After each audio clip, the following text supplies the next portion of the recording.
नमस्कार, आपके साथ मैं हूं सतेश नैन। मोर बुलेटिन की शुरुआत करेंगे बड़ी खबर के साथ। बड़ी खबर ये कि अध्यादेशों पर हरियाणा किसान संगठनों में ही फूट पड़ गई है। दिल्ली में हरियाणा भवन में किसान नेता आपस में उलझ गए। चढ़ूनी गुट और दूसरे किसान संगठनों में तकरार हुई। एक दूसरे पर सियासत करने के आरोप लगाए गए। सरकार से बातचीत के लिए किसान पहुंचे थे, लेकिन उससे पहले ही किसान संगठन गुट में बंटे हुए नजर आए। दो गुट के नेता आपस में भिड़ गए, जमकर तकरार हुई और एक दूसरे पर राजनीति से प्रेरित होने का आरोप लगाया। हरियाणा भवन में किसान नेता चढ़ूनी गुट और दूसरे किसान संगठन के जिनके बीच में तकरार की एक्सक्लूसिव तस्वीरें आपको दिखा रहे हैं। केंद्र सरकार की तरफ से किसानों को बातचीत का न्योता दिया गया था। दिल्ली में केंद्रीय कृषि मंत्री के साथ ये बैठक होनी थी, लेकिन उससे पहले कैसे किसान संगठन के नेता आपस में ही उलझ गए, एक दूसरे पर आरोप प्रत्यारोप लगाया, सियासत करने का। सरकार से बातचीत से पहले ही किसान संगठनों में ये फूट पड़ गए, गुटबाजी हावी होती नजर आई, जिसके चलते गुरनाम सिंह चढ़ूनी इस बैठक से दूर रहे, जबकि कुछ संगठनों ने इस बैठक में शिरकत की। किसानों के हितैषी होने का ये संगठन दावा करते हैं, किसानों के मुद्दों के लिए सड़कों पर उतरते हैं, लेकिन किस तरीके से सरकार से बातचीत का सवाल जब आया तो दो गुटों में बंटे हुए ये नेता नजर आए। गुरनाम सिंह चढ़ूनी बीकेयू के हरियाणा के प्रदेश अध्यक्ष हैं, जिन्होंने इस बैठक का बहिष्कार किया था। कहा था कि अब सरकार से बातचीत का कोई फायदा नहीं है। कृषि अध्यादेशों के खिलाफ किसान सड़कों पर हैं। पंजाब हरियाणा में लगातार मोर्चेबंदी हो रही है, सड़कों पर किसान बैठे हुए हैं। हरियाणा में 20 सितंबर के लिए चक्का जाम की चेतावनी भी दी है, लेकिन उससे पहले सरकार ने बातचीत का न्योता दिया था ताकि बातचीत के जरिए इस मसले का हल निकाल लिया जाए। लेकिन ये तस्वीरें आपको इस बातचीत से पहले की दिखा रहे हैं, जहां चढ़ूनी गुट और दूसरे किसान संगठनों के नेता आपस में ही तकरार करते नजर आ रहे हैं। ये गुट आपस में भिड़ गए, एक दूसरे पर राजनीति करने का आरोप लगा रहे हैं। कोई कांग्रेस के हाथों में खेलने का आरोप दूसरे पर लगा रहा है, तो कोई बीजेपी के इशारे पर काम करने का आरोप लगाकर इस मामले को हवा दे रहा है। ये तस्वीरें आपको जो हम दिखा रहे हैं, एक्सक्लूसिव तस्वीरें हैं हरियाणा भवन की दिल्ली में, जहां ये किसान नेता एक दूसरे से ही उलझ गए, जबकि यहाँ सारा मसला था सरकार के सामने किसानों के हक की बात करना। दिल्ली से मेरे सहयोगी रवि मिश्रा फोन लाइन जुड़े हैं। रवि, हम किसान संगठनों के बीच में जो गुटबाजी हावी हो गई है, किसानों के मुद्दे उठाते उठाते वो तस्वीरें दिखाएं दर्शकों को। क्या ये पूरा विवाद था? किस बात को लेकर ये किसान संगठन के नेता आपस में उलझ गए थे? देखिए, साफ तौर पे आज सुबह जब ये बैठक होने वाली थी, उससे पहले सारा माहौल ठीक था, मगर बैठक के बाद, या यूं कह लें कि बैठक से तुरंत पहले ही हरियाणा किसान नेता गुरनाम सिंह जी ने बैठक में हिस्सा लेने से मना कर दिया। उसके बाद बैठक हुई। बैठक में किसान नेता ओपी धनखड़, प्रदेश अध्यक्ष ओपी धनखड़, जेपी दलाल और तमाम जो सांसद की कमेटी थी, उन्होंने नरेंद्र सिंह तोमर से मुलाकात की। मुलाकात के बाद बैठक को सकारात्मक बताया गया।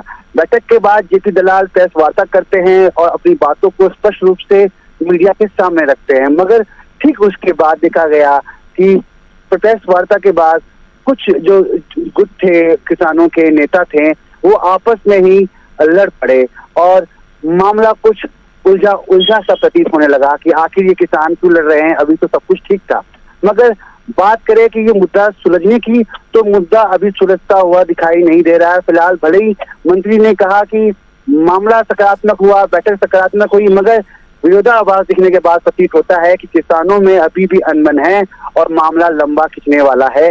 और कल बता दूं आपको कि दिल्ली में एक प्रदर्शन भी होने वाला है किसानों का, जिसमें किसान अपना विरोध जताएंगे। फिलहाल हम ये कह सकते हैं कि बैठक तो सकारात्मक हुई, मगर किसानों में अभी भी उलझन बरकरार है। देखिए रवि, यहाँ पर ये जानना चाहते हैं कि क्या ये किसान संगठन एक मत नहीं है, या किसी मांग को लेकर या कई मांगों को लेकर एक मत नहीं हो पा रहे हैं? विवाद क्या है, या फिर सारा किस्सा राजनीति का है? क्योंकि जो किसान संगठन है किसी न किसी राजनीतिक दल से संबंधित होते हैं या उसकी विचारधारा से समर्थित होते हैं। देखिए, साफ तौर पे जैसे ही नरेंद्र सिंह तोमर से हमारी बात हुई, उन्होंने साफ तौर पे कहा कि आज जो कमेटी से मुलाकात हुई है, सकारात्मक बैठक में बात हुई है। जो मुद्दे किसानों ने रखे, जैसे वो मुद्दा एमएसपी का हो, वो मुद्दा ई मंडी का हो, वो मुद्दा ई रजिस्ट्री का हो, तो सभी मुद्दों पे सकारात्मक बात हुई। मगर अचानक क्या ऐसा होता है कि सभी जो किसान नेता है वो आपस में उलझ जाते हैं। कहीं ना कहीं इस मुद्दों पे राजनीति हो रही है। जैसा कि नरेंद्र सिंह तोमर ने भी कहा कि कुछ लोग इसे काला अध्यादेश साबित करने में जुटे हुए हैं, कुछ राजनेता किसानों के साथ राजनीति कर रहे हैं और ये जो उलझने आप देख रहे हैं ये साफ तौर पे उस राजनीति का एक जीता जागता स्वरूप है। ये किसान आपस में उलझे हुए हैं। फिलहाल ये चाहते हैं कि इनकी मांगे पूरी की जाए, मगर कुछ किसान का साफ तौर पे कहना है कि वो इस बैठक से सहमत हैं, बैठक अच्छी हुई और नरेंद्र सिंह तोमर उनकी मांगों की सुनवाई करेंगे और आने वाले समय में चलिए ये भी वक्त बताएगा कि क्या केंद्र सरकार उनकी मांगों पर विचार करेगी। शुक्रिया रवि, तमाम जानकारी की तस्वीरें ये बताने के लिए काफी हैं कि किस कदर राजनीति हावी है। अब किसान संगठन ही दो गुटों में बंटे नजर आ रहे हैं। केंद्र सरकार के साथ वार्ता बातचीत और केंद्रीय मंत्री बातचीत के लिए किसानों को बुलाते हैं, लेकिन बातचीत होती जिसमें गुरनाम सिंह चढ़ूनी शामिल नहीं होते, दूसरा गुट शामिल होता, तो उसके बाद कैसे दोनों गुटों के बीच में तकरार वो आपको तस्वीरों के जरिए दिखा रहे हैं।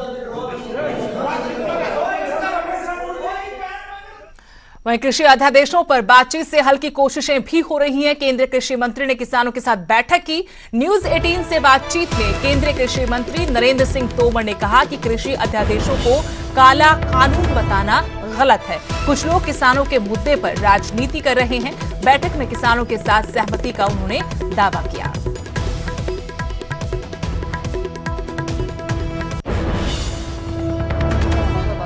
सर 2 मिनट लेंगे आपका।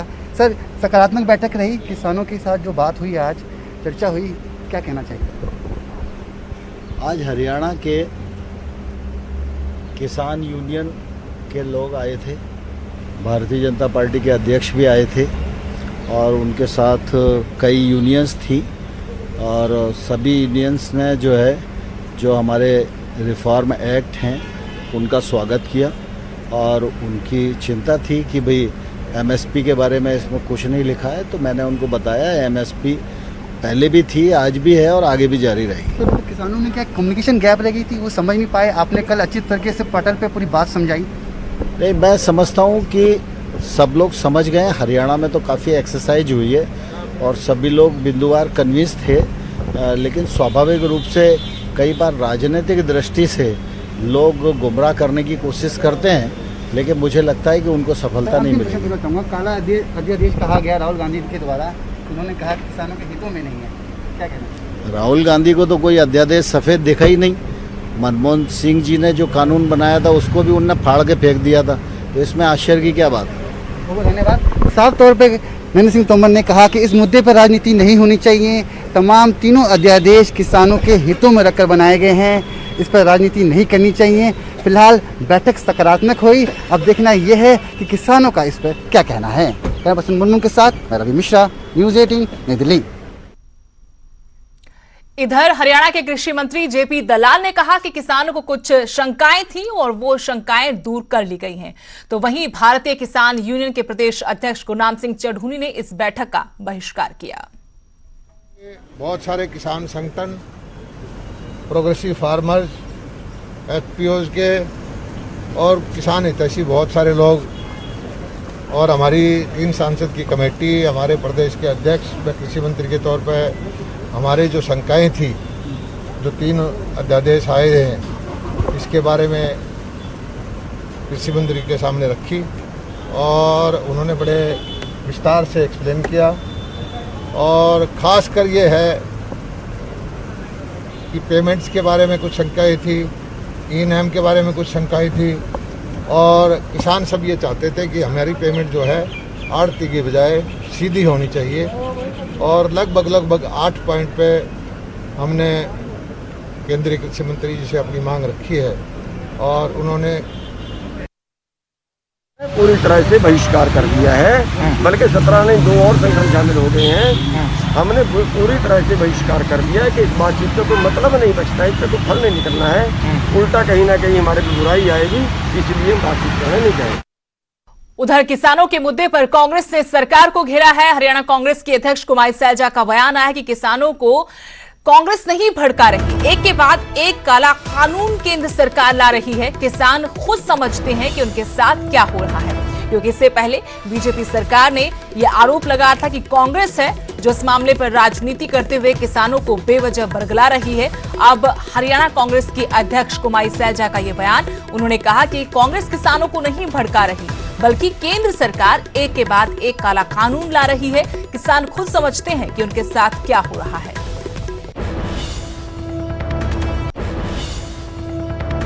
खुद समझते हैं कि उनके साथ क्या हो रहा है। कोई बाहर से नहीं आ रहा उनको बरगलाने के लिए। किसान समझदार लोग हैं और अगर किसानों की ये भारतीय जनता पार्टी सरकार सुनती तो शायद ऐसी स्थिति पैदा ना होती। कोई भी कानून लाने से पहले जो स्टेक होल्डर्स हैं उनसे बातचीत करना ज़रूरी होता है। इन्होंने किसी बातचीत में कभी विश्वास तो रखा नहीं। एक के बाद एक काले कानून ले आते हैं और लोगों को मजबूर कर देते हैं कि वो सड़क पर उतरें। पिछले दिनों भी आपने देखा कि किसान लोगों को सड़क पर मजबूरन उतरना पड़ा। किसानों के ऊपर इस तरह की बात मढ़ देना कि उनको समझ ना हो, ये इनकी बहुत बड़ी। वहीं हरियाणा के किसान एक तरफ जहां कृषि अध्यादेशों का विरोध कर रहे हैं, तो वहीं कुरुक्षेत्र के पिपली में हुए लाठीचार्ज का भी किसान विरोध कर रहे हैं। किसानों पर दर्ज मुकदमों के विरोध में किसान लगातार प्रदर्शन कर रहे हैं। प्रदेश के सभी जिलों में किसानों का धरना जारी है। हम आपको करनाल और कुरुक्षेत्र की तस्वीरें दिखा रहे हैं, जहां किसान और आड़ती धरने पर बैठे हैं। प्रदेश सरकार के खिलाफ अपनी नाराजगी जाहिर कर रहे हैं। इन्होंने कृषि अध्यादेशों को रद्द करने की मांग की है। हरियाणा में 19 सितंबर तक किसानों का धरना जारी रहेगा। 20 सितंबर को किसानों ने हरियाणा में चक्का जाम की चेतावनी दी है।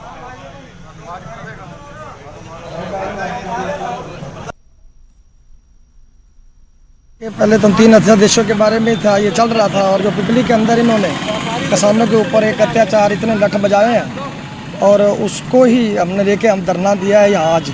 और ये 15 तारीख से लेकर 19 तक चलेगा। मांगे हमारी तो यही है, एक तो ये कर्जा जो है कर्जा मुक्त करे सरकार स्वामीनाथन जो की रिपोर्ट को है, और साथ में जो मंडियों का निजीकरण जो इन्होंने किया है वो जो हमारा वैसा ही रहना चाहिए जैसे पहले था। हमारा यही मेन मांगे तो हमारी यही है। पंजाब में भी किसानों का प्रदर्शन जारी है। हम आपको प्रदर्शन की 6 तस्वीरें दिखाते हैं। ये तस्वीरें हैं रोपड़, मोगा, फरीदकोट, गुरदासपुर, लुधियाना और खन्ना की, जहां किसान कृषि अध्यादेशों का विरोध कर रहे हैं। सरकार के खिलाफ नारेबाजी कर इन अध्यादेशों को वापस लेने की मांग कर रहे हैं। आरती एसोसिएशन मनीर दुनिया में दिता जाए, कोई प्रोटेस्ट ना किया जाए, कोई लोगों का कट ना हो जाए, जो कि बड़ी खबर, अजगर को गोली मारने के वायरल वीडियो की पड़ताल हुई है। न्यूज़ 18 की खबर का असर हुआ है। पुलिस ने अब एफआईआर दर्ज की है। हमीरपुर जिले का ये वीडियो बताया गया जिसमें अजगर को गोली मारी गई थी। वीडियो वायरल हुआ था। अजगर को गोली मारने का दूसरा वीडियो भी सामने आया। न्यूज़ 18 की खबर के बाद वन विभाग इस मामले की तफ्तीश कर रहा है। बड़ी खबर आपको बता रहे हैं कि हमीरपुर जिले का है। अजगर को गोली मारने वाला वीडियो, अजगर को गोली मारने का दूसरा वीडियो भी सामने आया है। अजगर को 2 गोलियां मारी गई थी और उसके बाद अजगर ने दम तोड़ दिया था। तस्वीरें आपको दिखा रहे हैं। अजगर को गोली मारने के वायरल वीडियो की पड़ताल, न्यूज़ 18 की खबर का असर। पुलिस ने एफआईआर दर्ज की है। हमीरपुर जिले का है। अजगर को गोली मारने का वीडियो और अजगर को गोली मारने का दूसरा वीडियो भी सामने आया है। न्यूज़ 18 की खबर के बाद वन विभाग मामले की जांच कर रहा है।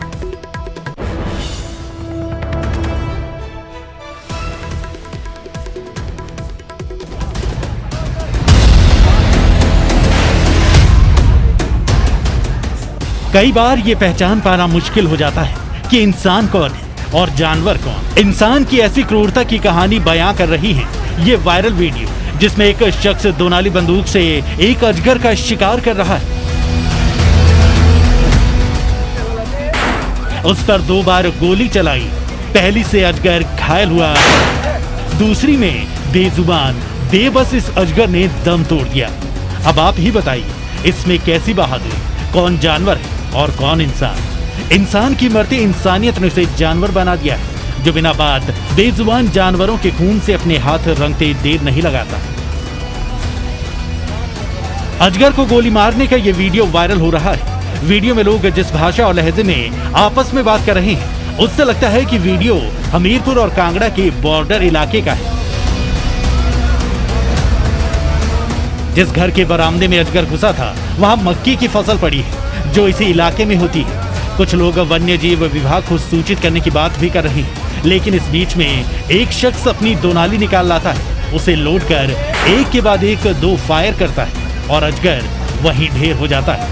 न्यूज़ 18 ने इस वीडियो के बारे में वन्य जीव विभाग के अधिकारियों से बात की तो उन्होंने कहा कि वो वीडियो के आधार पर पता लगाने की कोशिश करेंगे कि ये कहां की घटना है। अब देखना होगा कि इस मामले की पड़ताल कैसे होती है। पर इतना तो साफ हो गया है कि जानवरों पर आए दिन अत्याचार की जो तस्वीरें सामने आ रही हैं, वो बता रही है कि कैसे इंसान जानवर बन गया है। किसी की जान लेते उसके हाथ जरा भी नहीं कांपते। विचित्र शर्मा, न्यूज़ 18, धर्मशाला।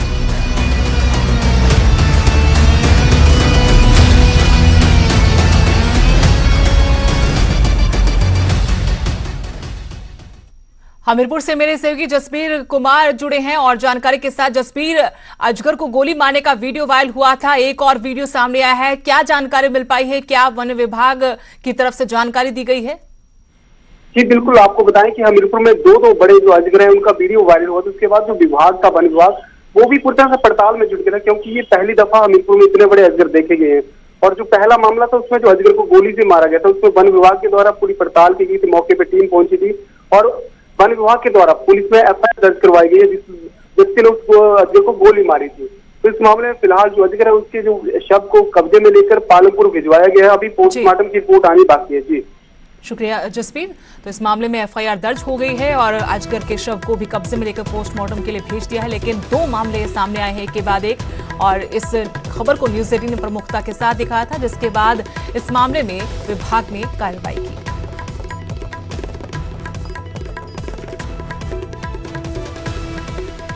इस वक्त डीएफओ वन विभाग एलसी बन्ना हमारे साथ जुड़े हैं।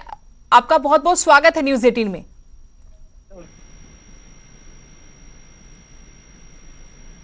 एलसी बन्ना जी, क्या आप मुझे सुन पा रहे हैं? हाँ जी, थैंक यू।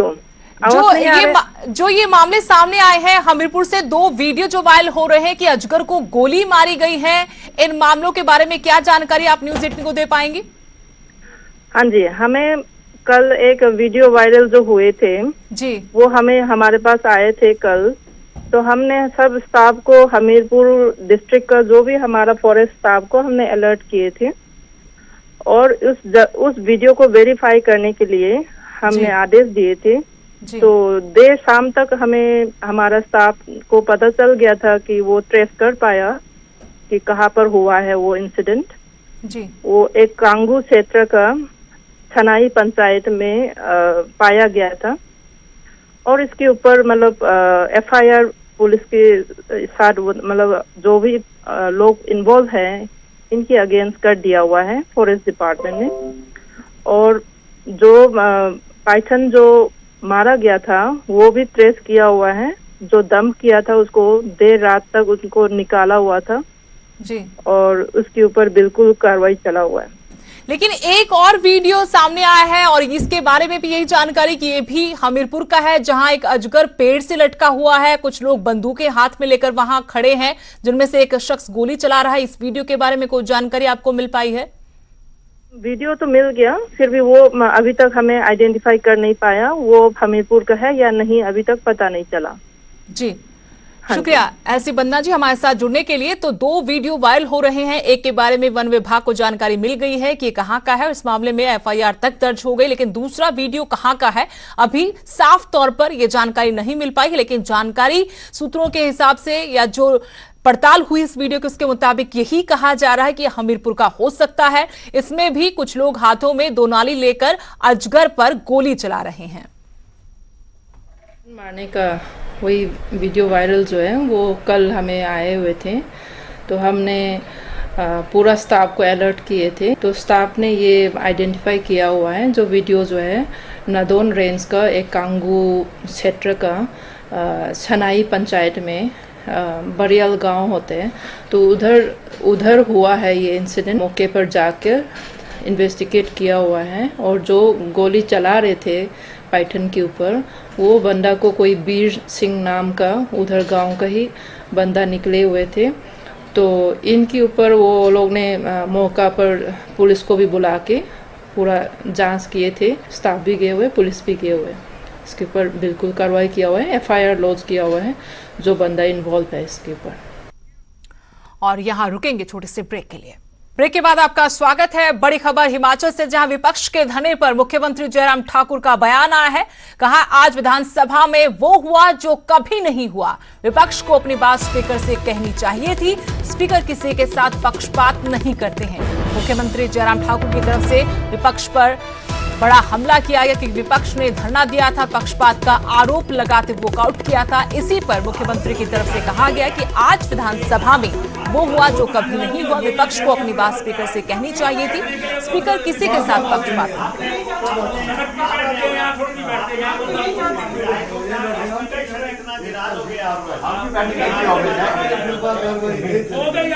फिर से विपक्ष ने